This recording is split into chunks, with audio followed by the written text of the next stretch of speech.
apa ya yang ganjel?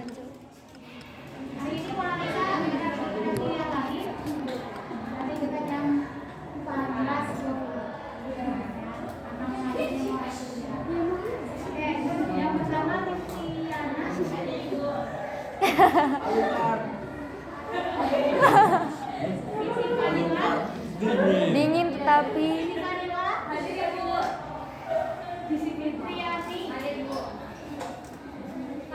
hadir Bu. Bella.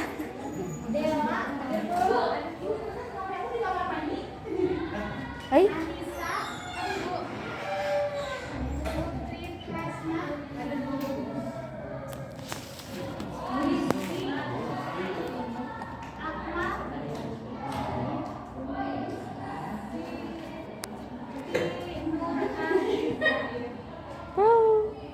Wow, wow. Wow.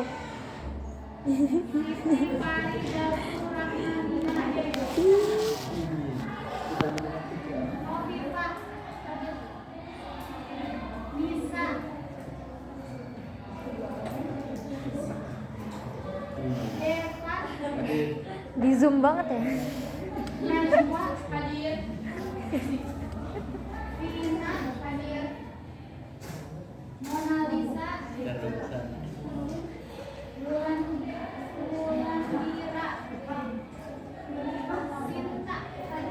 Jimin nyempil.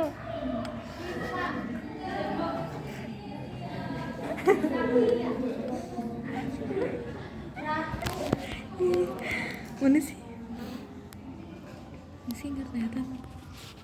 Nggak kelihatan.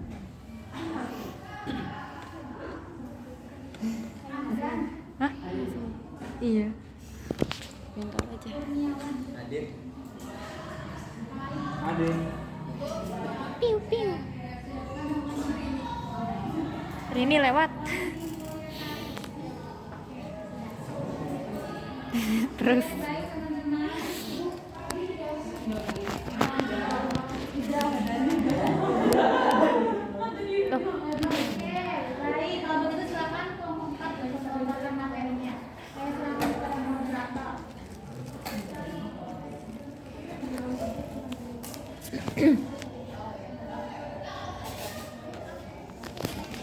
Assalamualaikum warahmatullahi wabarakatuh.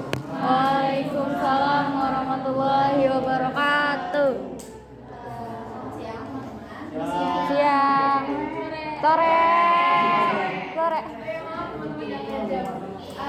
Saya Vina Sabila sebagai moderator. Saya ditulis dari kelompok 4. Saya Siti Hadila. Saya Agus. Dan ada di sebelah sana. Di sini kelompok 4 akan menjelaskan materi tentang permasalahan anak dengan hambatan intelektual. Diharapkan teman-teman fokus ke depan dan menyerap materi dengan baik ya. Apa? Yang pertama akan dibacakan oleh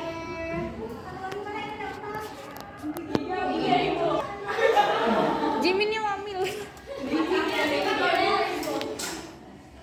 Kita mulai dengan materi yang pertama disampaikan oleh Mbak Siti Fadila.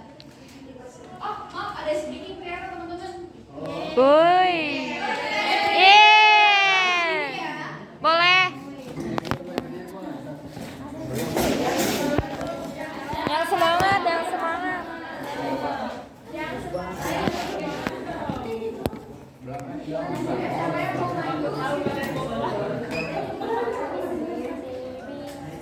Ini lucu apa ya? Tuh, briefing pakai aja.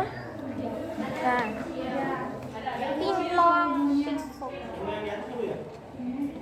Gimana kalau yang datang ada nggak?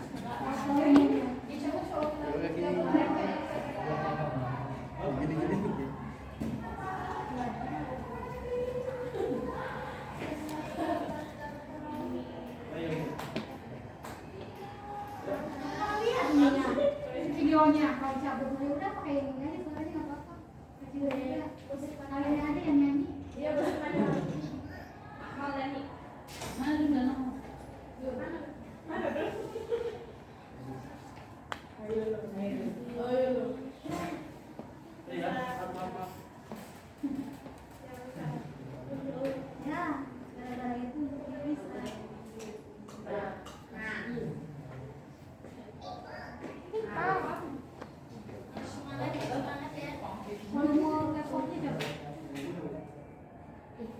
dan nongkrong.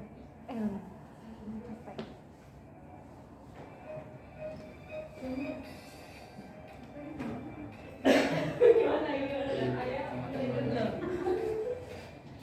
Baby shark, baby shark, baby shark.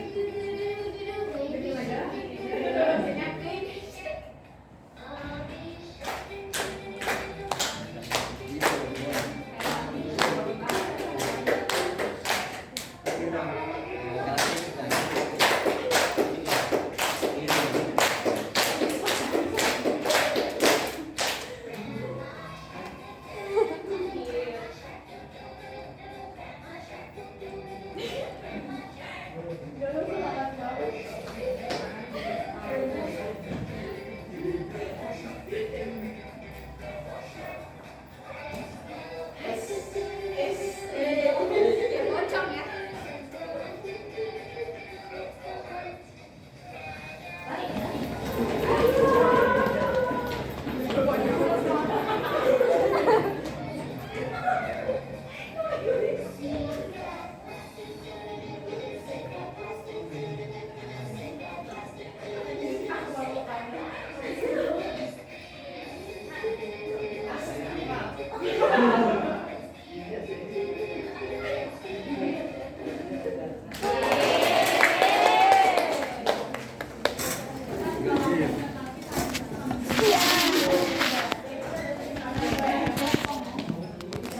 Pong pong. Yang pertama adalah kesulitan dalam kehidupan sehari-hari yang akan disampaikan oleh Mbak Siswa. Adanya dipersilakan. Baik, yang pertama adalah kesulitan dalam kehidupan sehari-hari. Pakai kacamata, guys. Dengan kesehatan dan pemeliharaan diri kehidupan sehari-hari. Masalahnya yang sering ditemui adalah masalah keseharian seperti kegiatan memakai baju, memakai sepatu, makan, menggosok gigi dan lain sebagainya. Terus ada kemampuan pengembangan diri untuk anak tunagrahita. Yang pertama ada mampu makan dan mampu minum dengan benar. Yang kedua ada menanggalkan dan mengenakan pakaian dengan benar.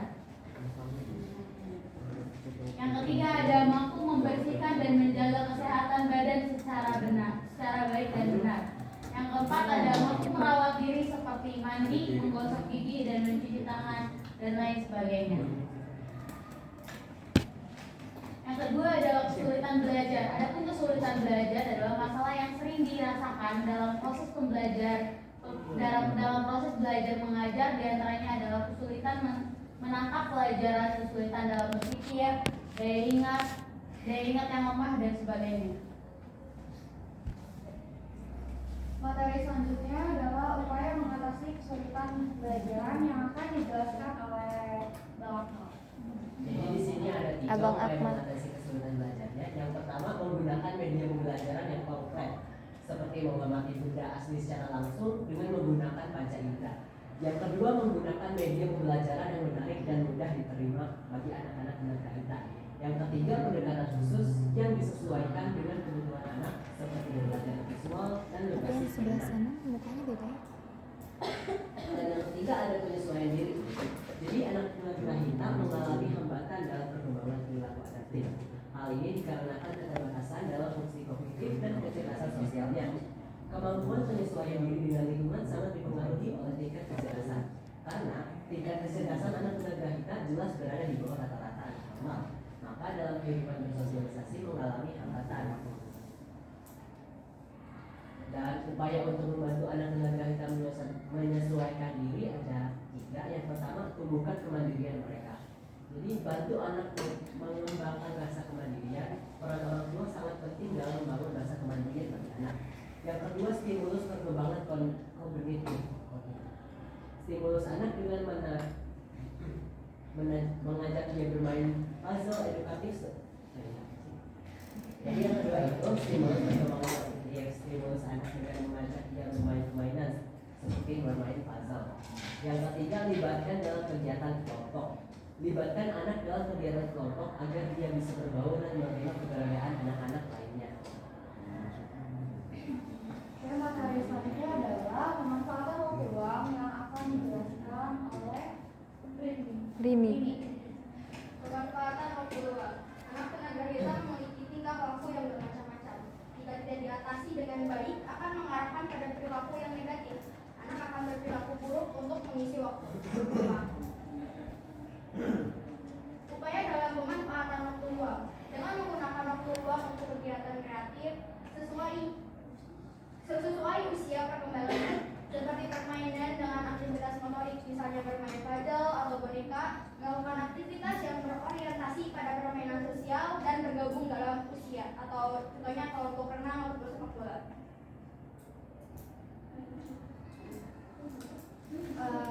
Nah teman-teman, pemaparan materi sudah selesai dan kini kita membuka sesi jawab pertanyaan. Jika teman-teman ada yang tidak dipahami, bisa mengajukan pertanyaan. Berapa sesi? Maaf, dua. Masing-masing pertanyaan 3. Dimulai dari Dela satu udah ya teman-teman. Dela udah punya. 1, 2, 3. Oke, Zakia, silakan.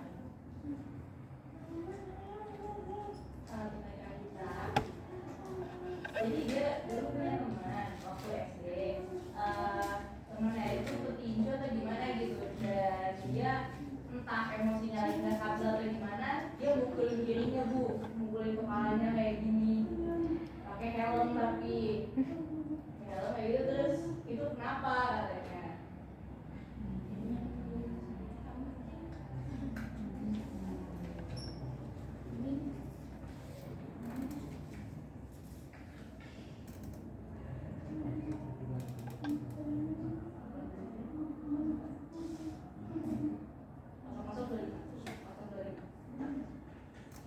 Oke, kita lanjut ke pertanyaan selanjutnya. Kita mulai dari teman pertama lagi. 1, 2, 3. Najwa. Saya Najwa Ismabudi dengan NIM 019. Izin bertanya, itu kan tadi puzzle ya buat itu. Puzzle itu kira-kira manfaatnya buat anak tunagrahita itu apa ya? Terima kasih.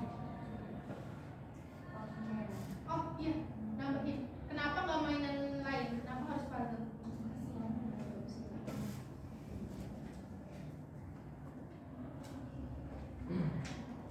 Kita lanjut ke pertanyaan selanjutnya, dimulai juga dari hitungan 1. 1, 2, 3. Oke, Kurniawan, persilakan. Itu kalau ada anak dengan gangguan nama saya Kurniawan, 3 digit NIM terakhir 056. Pertanyaan saya, ada nggak bakat yang bisa dikembangin dari anak tunagrahita?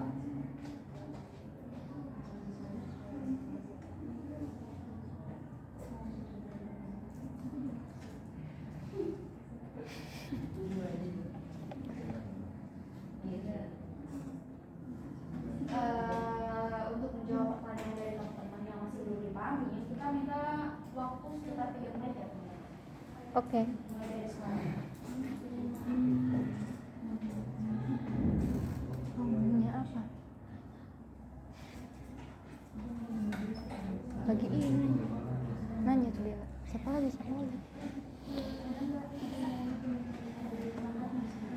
Kayak nyambung.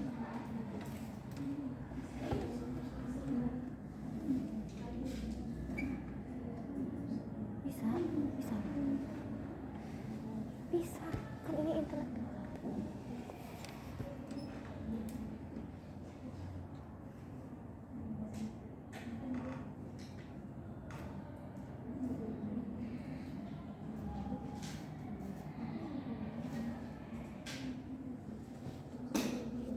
Ini ya cara perkembangan intelektual anak tunagrahita gitu kan. Tanyanya gitu aja.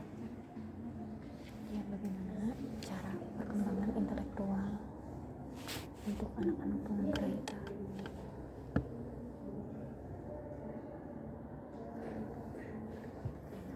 Intelektual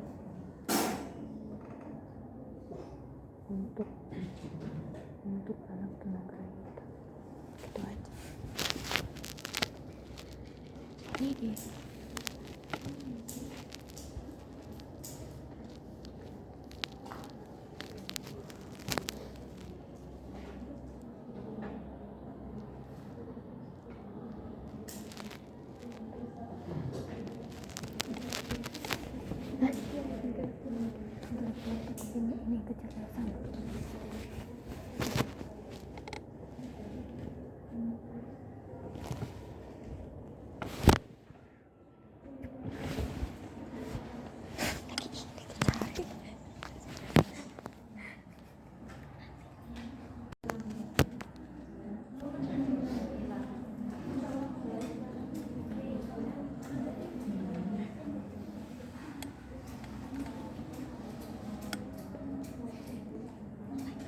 Apa sih? Nih. Aduh. Nih.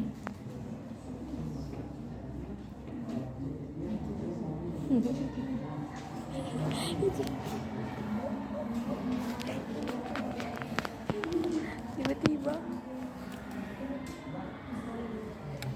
saya kira waktu itu gini tuh kayak rock and roll kan gini kan sama aja sih kayak metal.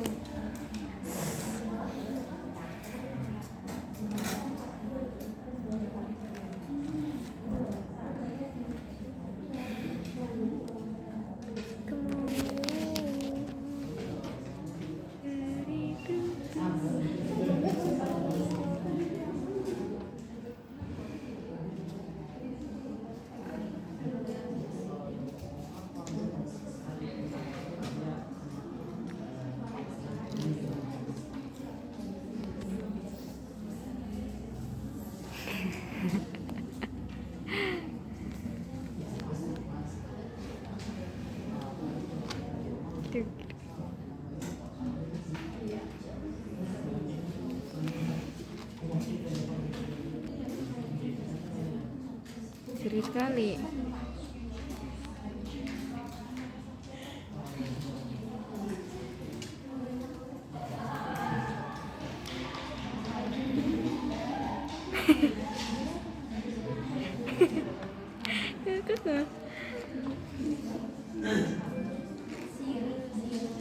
Biru.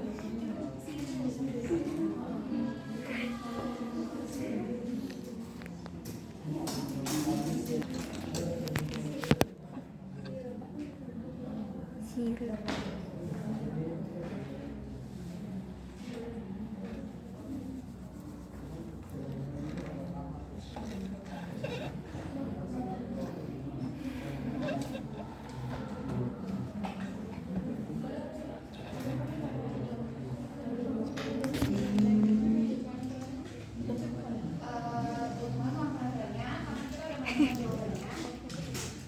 Kita mau mulai langsung menjawab pertanyaan dari ini. Yang pertama itu pertanyaan dari Sinta langsung buat dia. Apakah ada tantangan sendiri dalam melakukan pendekatan khusus untuk anak tunagrahita? Yang akan dijawab oleh Sinta. Dia menjawab, pasti ada kesulitan, seperti dia susah untuk berkonsentrasi. Terus kita sebagai guru atau pengajar tuh harus bersabar karena kemungkinan kita harus menjelaskan terus berulang bagaimana permainan ini terus membuat anak itu berkonsentrasi dengan apa yang kita jelaskan. Oke, Papa. Apakah teman-teman ada yang menambahkan opsi? Oke, mungkin cukup sampai situ. Kita lanjut ke pertanyaan kedua dari Aida 015. Seperti apa cara mengembangkan bakat si anak tunagrahita dan juga cara mencari bakat tersebut yang akan dijawab oleh Amal. Jadi ada kalau cara mencari bakat anak tunagrahita itu kita melakukan pendekatan dulu bagi anak itu, kayak perhatiin kegiatan yang paling disukai anak itu apa, menggambarkah, main musikkah, menarikah atau yang lain-lain. Terus kalau gitu kasih berbagai macam stimulasi kayak biar tahu minat dan bakatnya itu kayak gimana. Terus cara mengembangkannya itu buat lingkungan yang mendukung. Jadi kayak bikin lingkungan yang seru bagi anak-anak tunagrahita itu gimana. Terus juga kita membangun bakat Lebih ke main, ya? anak tunagrahita itu harus sabar. Jadi kita harus kasih dukungan penuh bagi mereka. Terus biar konsisten terapkan rutinitas dalam belajar aktivitas mereka apa gitu. Terus juga harus karena kan dukungan keluarga itu penting bagi mereka. Apakah teman-teman ada yang menambahkan opsi juga? Oke, cukup ya. Pertanyaan terakhir dari 004. Pertanyaannya adalah bagaimana cara mengajarkan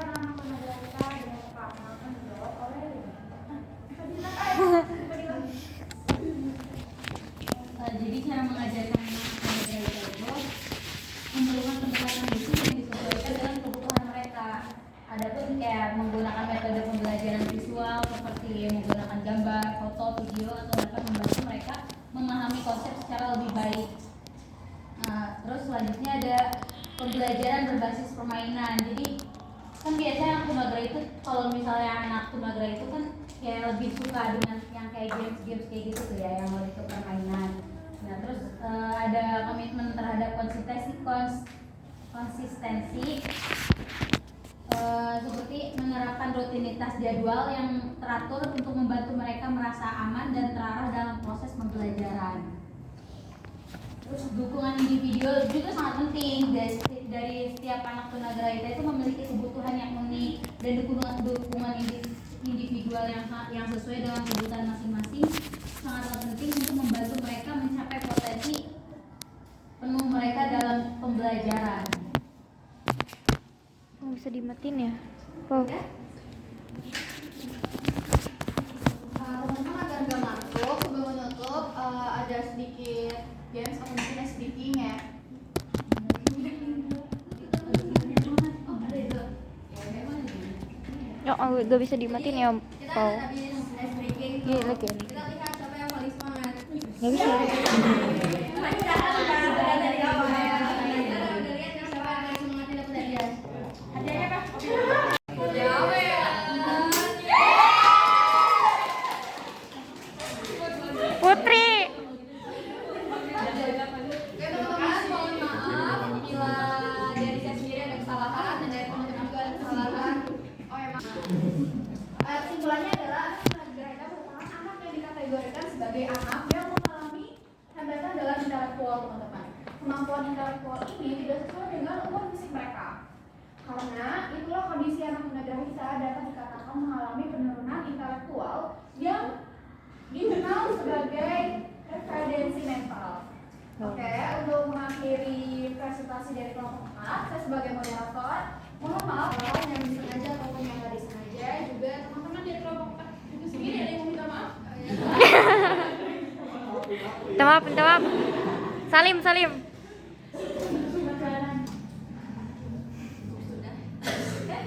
Yaudah, cukup sudah dari kami. Mohon maaf bila ada kesalahan lagi. Terima kasih. Wassalamualaikum warahmatullahi wabarakatuh. Waalaikumsalam warahmatullahi wabarakatuh.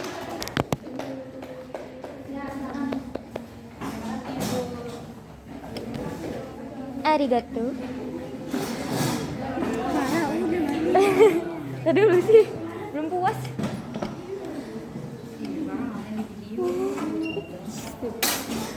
Ntar belum diedit. Nanti edit ya? Lihat aja.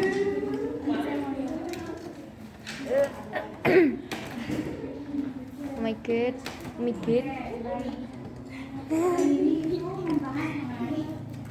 Ih, ruwet amat sih.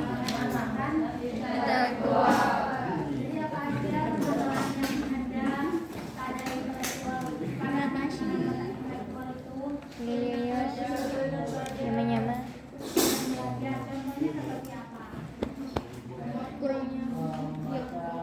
Hilang fokus.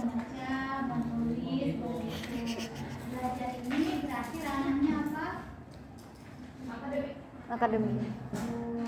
Kemudian selain itu ada apa lagi?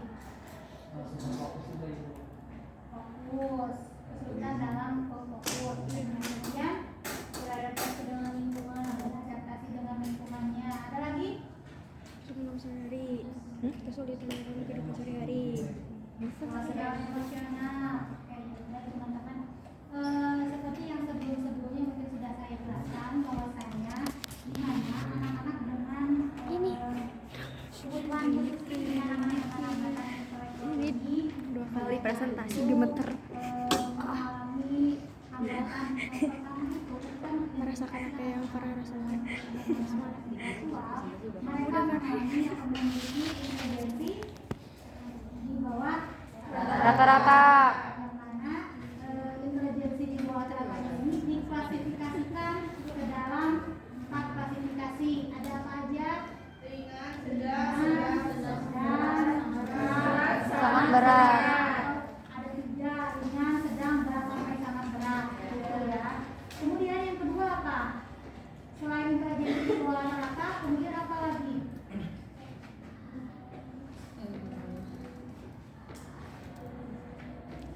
hilang fokus.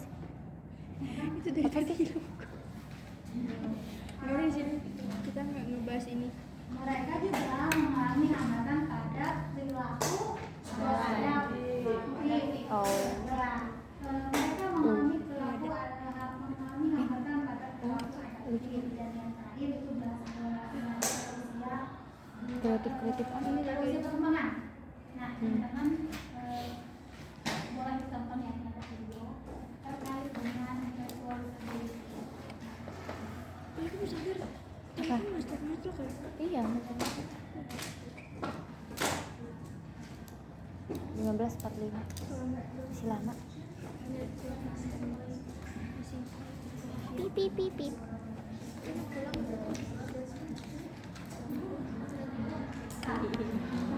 Kenalin nama pakai bahasa isyarat.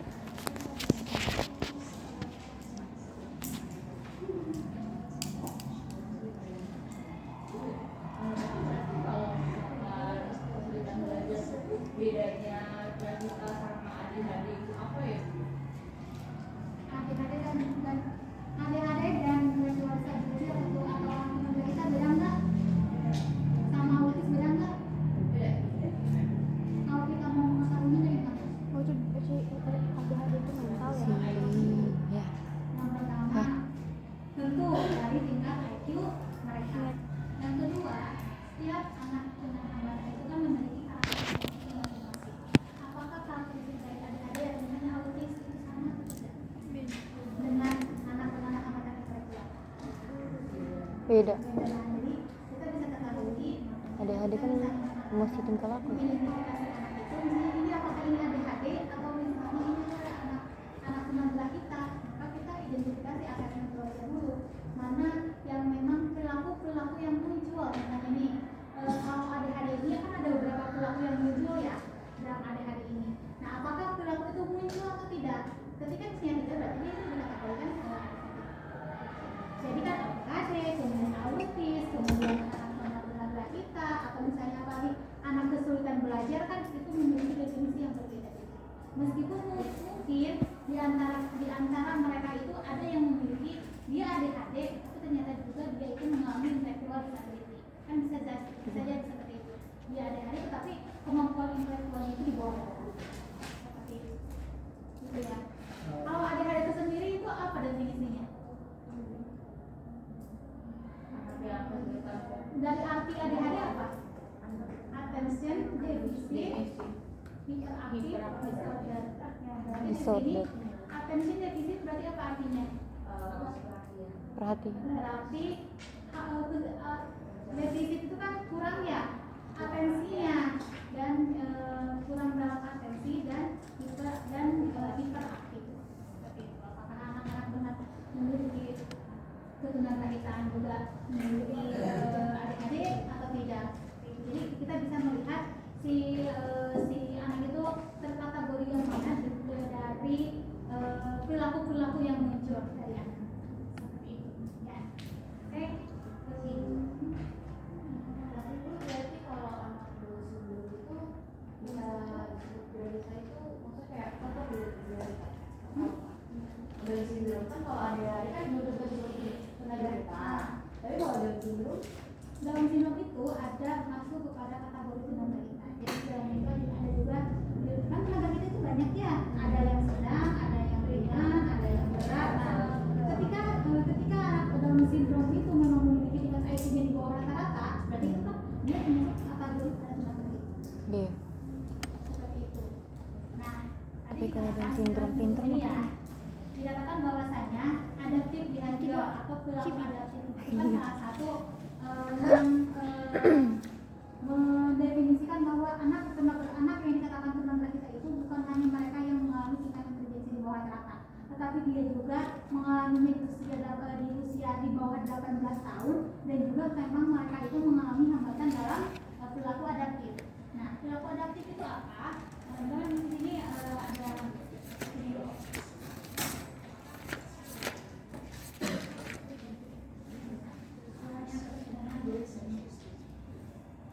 Language and literacy. Money, time, numbers. In self-direction. Social skills include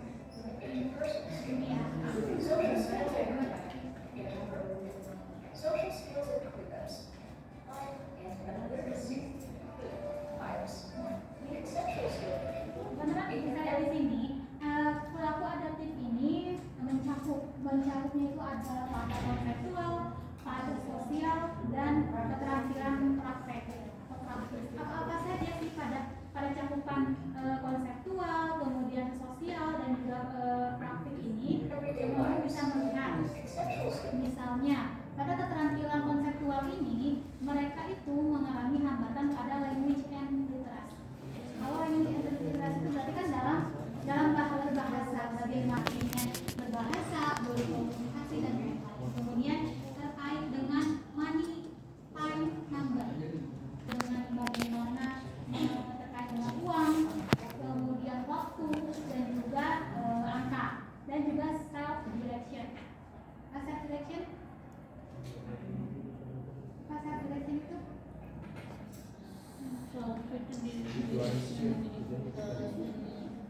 Direction beda. Tujuan bukan sih? self direction. Suami tuh diri.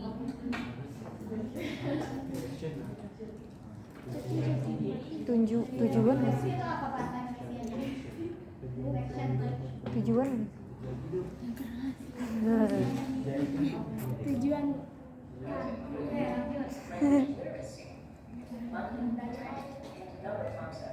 Self direction.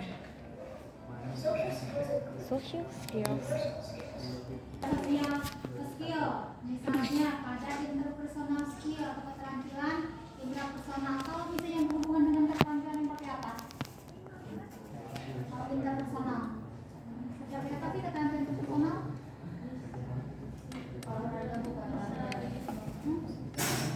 Interpersonal, coba searching deh di HP. Kemampuan yang ada di dalam diri. Interpersonal, contohnya seperti apa? Kalau memang seseorang memiliki kemampuan atau keterampilan interpersonal itu yang seperti apa? Bisa ditunjukkan sebagaimana?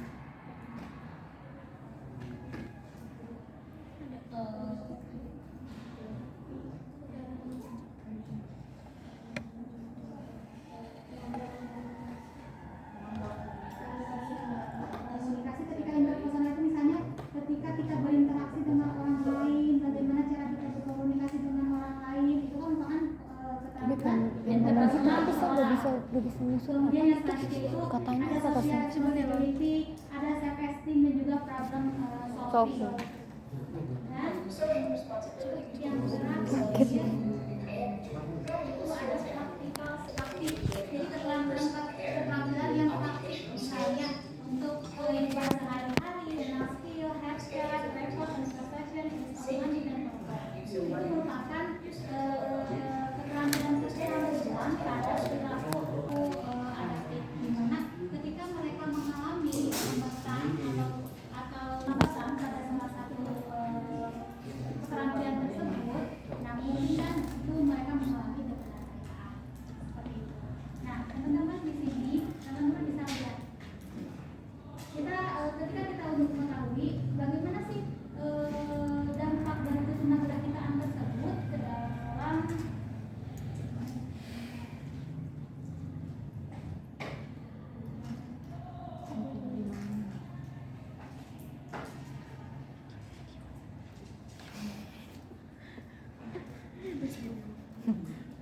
teman-teman bisa dilihat di sini ada setingkat keparahan atau tingkat anak mengalami ketunagrahicaan, di mana seperti apa efek dari ketunagrahicaan ini itu menuju kendor.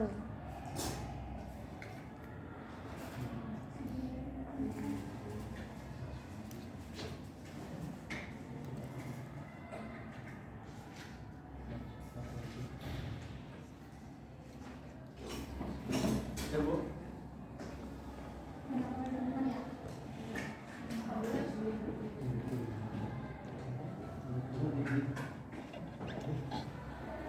Udah ahli.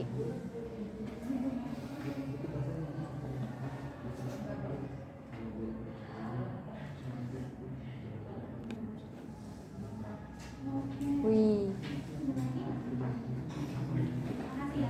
Oke, nah di sini teman-teman bisa lihat ada diperhatikan bahwasanya seperti apa sih impact atau dampak kepada akademiknya, sosialnya, dan praktiknya pada keterampilan akademik atau domain akademik, domain sosial, dan juga domain praktikal pada anak-anak dengan hambatan intelektual. Dimana kan kita ketahui kemarin dibahas bahwasanya kategori tunagrahita itu ada yang ringan, ada yang sedang, dan ada juga yang berat. Dimana di setiap klasifikasinya itu tentu memiliki hak diri, baik itu pada akademiknya, pada sosialnya, dan juga praktikalnya.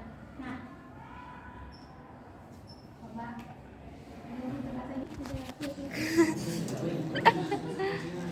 coba yang akademik domain mau baca dan menerjemahkan. Kalau mereka yang akan memiliki intelektual disabilitas pada kepentingan, seperti apa sih kemampuan mereka pada domain akademiknya? Boleh teman-teman kalau yang ada potret kemudian diterjemahkan. Siapa yang mau coba terjemahin? Kurniawan Bu. Enggak Bu. Jangan menunjuk orang. Enggak, tadi dia udah Boleh ngerti. raise hand aja. Ya.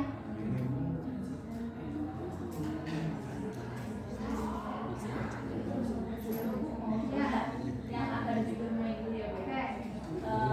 Yang pertama itu kesulitan dalam mempelajari dan dalam bidang akademik, mulai dari membaca, menulis, aritmetik apa ya Bu? Aritmetik, Ya, aritmetik dan fungsi matematika, skill matematikanya itu butuh support lebih dari satu atau area yang lebih luas, lingkungan yang luas. Terus abstract thinking itu pemikiran yang abstrak, berpikir abstrak, eksekutif, function, Regulating tuh mengatur ya. Regulating tuh apa itu? Yang sosial domain. Iya. Domain.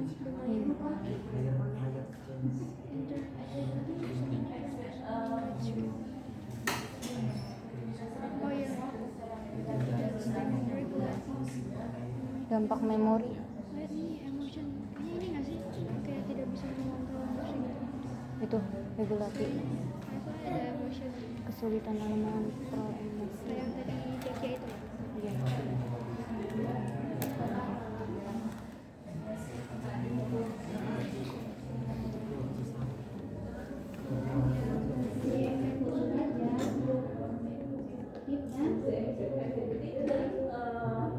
memori dia itu terdampak. Oke, baik. Dari apa yang tadi dijelaskan bahwasanya pada area atau domain akademik ini, mereka yang memiliki intelektual disability pada tingkat ringan itu memiliki kesulitan dalam belajar, learning, dan juga dalam keterampilan akademik seperti tadi membaca, menulis, dalam aritmetik, dan juga keterampilan matematika fungsionalnya itu perlu diberikan support atau dukungan keterampilan Tadi regulating apa? Mengatur kan? kemudian juga Iya. mereka itu Mengontrol. membutuhkan dalam berpikir abstrak, kemudian Regulating apa menyampaikan? eksekutif functioning, Menyampaikan emosi gitu? fungsi Tetap. eksekutif, dan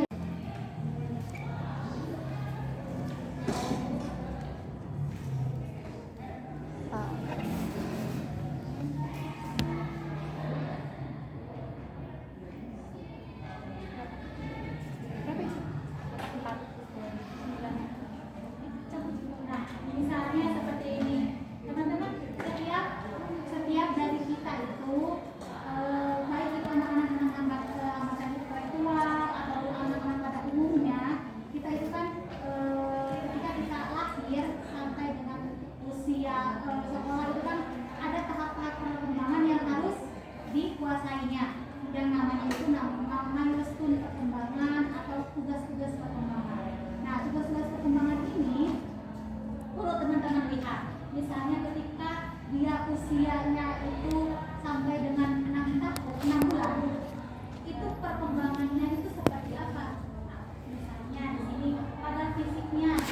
Ini ada fisik ya.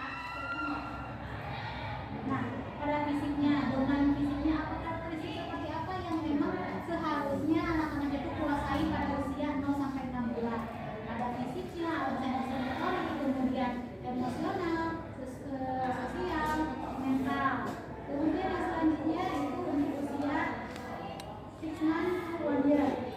Berarti untuk 6 bulan sampai 1 tahun, sampai akhirnya 5 tahun, sehingga ketika kita melihat apakah perkembangannya itu sesuai atau tidak, ketika tidak sesuai berarti mereka mengalami keterlambatan pada perkembangan yang seharusnya dia kuasai. Misalnya dia usianya 5 tahun tetapi kemampuan dia malah ada di usia 2 tahun.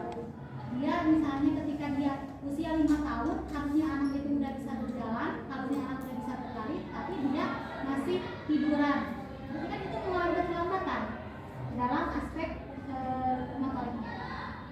Jadi dia juga harus memperhatikan hal itu. Kemudian selanjutnya kita ketahui bahwasanya kan anak tunagrahita itu mengalami hambatan pada akademik. Perut. Misalnya dia itu sulit untuk berpikir secara abstrak.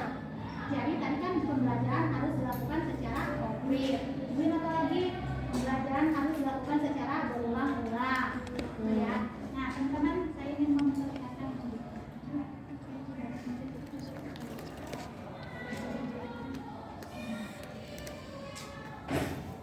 kenapa sih anak-anak tunagrahita ketika diajarkan itu besoknya lupa lagi, gitu kan? Kenapa itu menjadi permasalahan? Nah, teman-teman bisa lihat di sini, ini adalah proses ingatan, di mana proses ingatan itu ada yang namanya input sensori, kemudian ada masuk ke memori sensori, kemudian masuk ke memori jangka pendek, dan juga akhirnya masuk ke memori jangka panjang. Short term memory ada long term memory. Nah, di sini input sensorik itu stimulus kan ada yang namanya itu kalau dari teori yang diambil di situ kan ada yang stimulus kemudian respon. Sama halnya dengan kenapa teman-teman bisa belajar jalan diajarin, berarti kan diajarin kan stimulusnya diajarin, responnya akhirnya dia anak sekarang itu bisa jalan kan gitu ya. Nah, stimulus ini masuk berupa input sensori. Input sensori itu apa aja? Panca indera kita ada lewat Dengaran. lewat telinga, itu ada sensori, ada yang namanya itu pendengaran. Kalau lewat mata berarti Penglihatan. Terus apa lagi? Perabaan.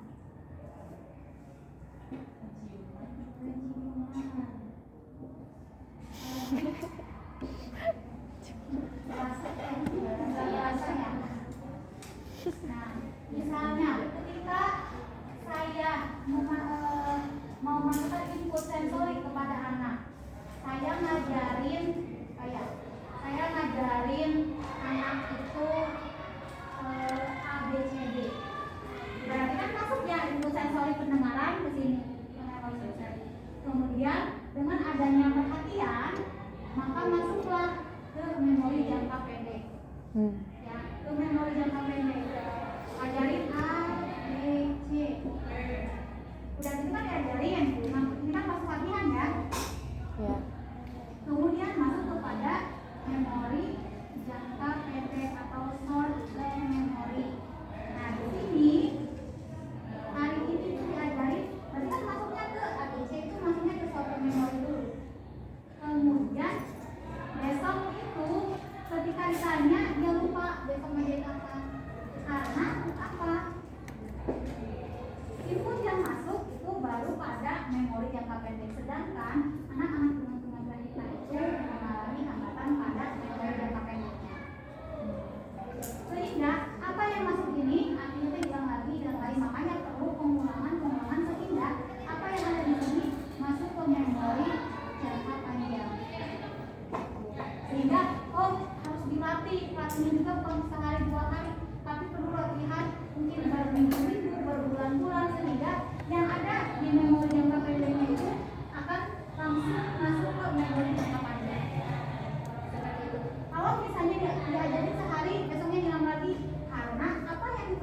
terjadinya sekarang itu ada di memori dan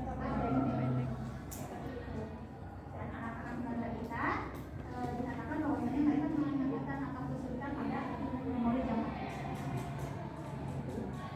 seperti itu mungkin teman-teman. Kemudian tadi apakah kan kita sudah pelajari bahwasanya setiap anak itu memiliki setiap klasifikasinya memiliki hambatan dan tantangannya tersendiri, baik itu yang ringan, yang sedang, yang berat. Kemudian apakah tidak ada yang bisa dikembangkan dari anak? Nah, dari sana kita bisa melakukan asesmen mana yang asesmen itu ada yang namanya itu kebutuhan, ada yang namanya potensi. Nah, kita bisa lihat potensi di mana yang memang bisa dikembangkan dari anak tersebut. Tadi dikatakan bahwa ini kita ketahui kalau anak tersebut itu mengalami hambatan pada intelektual sehingga berdampak pada akademiknya. Sehingga pembelajaran yang bersifat akademik itu tidak akan terlalu berpengaruh kepada anak, gitu kan? Terus apa yang dikembangkan? Makanya ketika mengajarkan pada anak tunagrahita, pembelajaran yang diberikan itu yang bersifat fungsional. Bersifat fungsional ini adalah yang bersifat yang memang bisa digunakan untuk kehidupan sehari-hari. Apakah uang itu, apakah anak itu perlu untuk bisa membaca sebuah novel? Bacaan dalam novel perlu nggak? Lebih perlu mana membaca novel dengan dia itu bisa berhitung sampai ratusan ribu dan akhirnya dia itu bisa kembalian, kembalian kemudian dan lain-lain. Mana yang lebih penting? Menghitung. Hitung ya, karena yang bersifat fungsional kepada anak daripada anak harus membaca novel misalnya seperti itu, kan anak sendiri diajarkan untuk belajar yang memang pembelajaran akademik yang fungsional. Sama halnya berarti di sini kan untuk keterampilan akademik yang memang harus dipelajari di tingkat SMP, SMA ataupun yang lain atau tingkat kuliah itu kan tidak terlalu berarti untuk anak, sehingga di sini bisa diarahkan ke yang lain. Misalnya tadi kata Ardan, kalau misalnya untuk anak-anak dengan hambatan intelektual itu bisa diarahkan kepada olahraga ataupun yang lainnya. Dan hal ini bukan tiba-tiba ujung-ujung ada yang namanya kemampuan dari anak tersebut, tetapi ketika misalnya di asesmen ternyata anak itu suka lari nih, kalau lari itu cepat nih, ya udah gurunya mengarahkan, kan seperti itu ya, ya sudah gurunya mengarahkan pada bidang lari sesuai dengan kemampuan yang sudah dimiliki.